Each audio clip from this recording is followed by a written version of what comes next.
안녕하세요. 교육 전문 채널 교집합 스튜디오에 오신 것을 환영합니다. 저는 수학 교육하는 주단쌤입니다. 오늘은 이제 5번째 주학일기 유형에 대해서 설명하는 날입니다.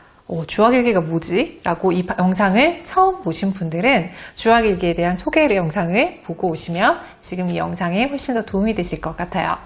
자, 주학일기란 주다쌤과 함께하는 수학일기 프로젝트의 줄임말입니다. 그래서 지금 현재 교집합 카페에서 우리 학생들이 매일매일 그리고 자기가 수학 공부하는 날 수학 공부의 결과를 수학일기, 주학일기로 작성해서 인증을 하고 있습니다. 그래서 지금 이 영상을 처음 보시는 학부모님들 그리고 학생들은 다른 친구들이 어떻게 주학일기를 쓰고 있는지 한번 같이 구경해 보고요. 그리고 나서 나도 이 공부를 하면 좋겠다라고 결심을 했으면 좋겠네요. 오늘은 5번째 시간으로 기존에 소개한 첫 번째부터 4번째까지의 주학일기에 더해서 오늘은 5번째 유형으로 문제 만들어 보기 유형입니다. 자, 문제 만들어 보기는 2가지 스텝이 있습니다. 일단 첫 번째는 기존에 내가 풀었던 문제를 조금 바꿔서 다른 방향으로 만들어 보는 것이고요. 2번째는 어떤 수학적인 사실이라던가 수학적인 개념에서 발달을 해서 내가 자체적으로 문제를 만들어내는 방식으로 구분됩니다. 물론 단계는 어떤 게 더 쉬운지 아시겠죠? 그 스텝부터 먼저 밟아서 다음 단계로 올라가면 되는데요.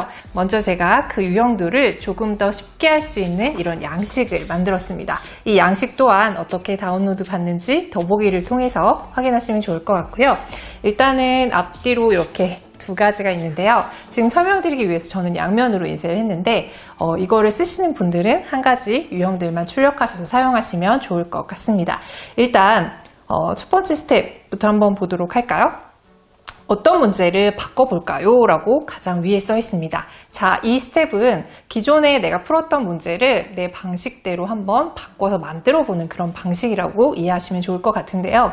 일단 어떤 문제를 바꿔볼지 그 문제에 대해서 정리하는 칸이 있고요. 2번째 칸에는 그 바꿔볼 문제, 바로 위에 적은 문제를 풀어보는 칸이 있습니다. 그리고 3번째에는 그 문제의 핵심이 뭐라고 생각하는지를 적어보는 칸이에요. 자, 예를 들어서 최대 공약수, 최소 공배수를 구하는 응용 문제를 풀었다고 해볼게요. 그러면 그 응용 문제를 여기다가 적어보고 그거에 대한 자신의 풀이를 적어보는 거죠. 그러면 이 문제의 핵심은 뭐가 될까요? 바로 최대 공약수, 최소 공배수를 어떻게 활용하는 것이 바로 이 문제의 핵심이겠죠. 그러면 내가 유사한 문제를 만들어 볼 때 위에 있는 문장형 문제와는 조금 다르게 다른 상황으로 같은 답을 낼 수 있는 그런 문제를 낼 수도 있고요. 또 같은 방향으로 다른 답을 낼 수 있도록 숫자를 바꾸는 방식으로 문제를 만들어 볼 수도 있습니다. 그리고 밑에 칸에는 새로 만든 문제를 풀어보세요 라는 칸이에요. 자, 그리고 마지막에는 느낀 점을 적어보세요 인데요. 사실 이 단계는 문제를 조금 비트는 정도의 이제 공부가 되겠죠. 그러면 이 느낀 점에서는 이 문제를 조금 더 잘 이해하게 되었다. 또는 이 문제를 이런 식으로 바꾸면 조금 더 어려운 문제가 된다. 조금 더 쉬운 문제가 된다. 이런 식의 느낀 점을 쓸 수 있을 것 같습니다.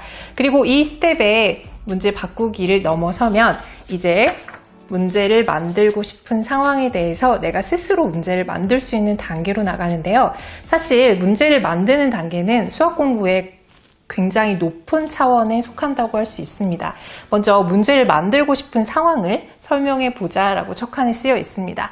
처음에는 어렵게 생각하지 않았으면 좋겠어요. 초등학생 같은 경우에는 조금 쉽게 어떻게 접근할 수 있을까요? 예를 들어 엄마와 같이 마트에 갔는데 어떤 세트가 있을 때 이거를 몇 개를 사고 몇 개 묶음을 하는 게 훨씬 더 합리적일 것 같다라는 어떤 상황이 나올 수 있을 것 같죠.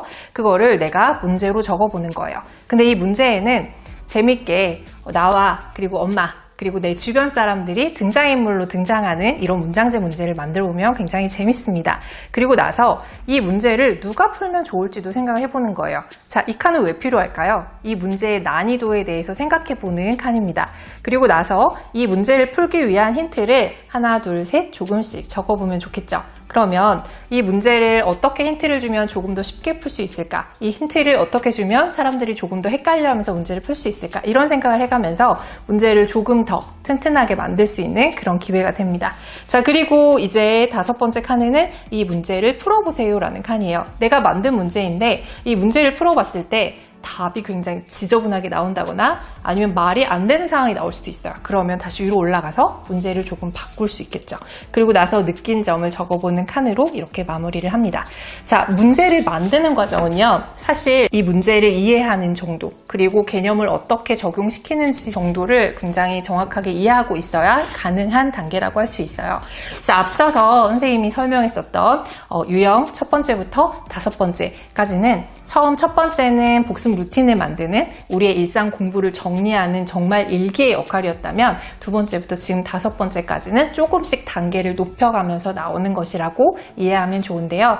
이 다섯 가지 중에 지금 학생은 어떤 스텝을 하고 싶은지 제가 올려놓은 하나, 둘, 셋, 넷, 다섯 개 유형을 처음부터 한번 살펴보고 내가 해보고 싶은 유형부터 시작해도 굉장히 좋을 것 같습니다. 어찌됐든 문제를 만들어 본다는 것 자체가 우리 학생들에게 깊이 생각하고 개념들을 활용하고 이런 것들에 대해서 좋은 기회가 될 수 있어요. 그러니까 어렵게 생각하지 말고 내가 생각한 그런 쉬운 수준의 문제부터 조금 고난이도 문제까지 만들어 보면 수학 문제를 푸는 데 있어서 출제자의 의도 같은 것들도 생각할 수 있고요. 조금 더 수학 공부에 대해서 흥미를 가질 수 있을 거라고 생각합니다.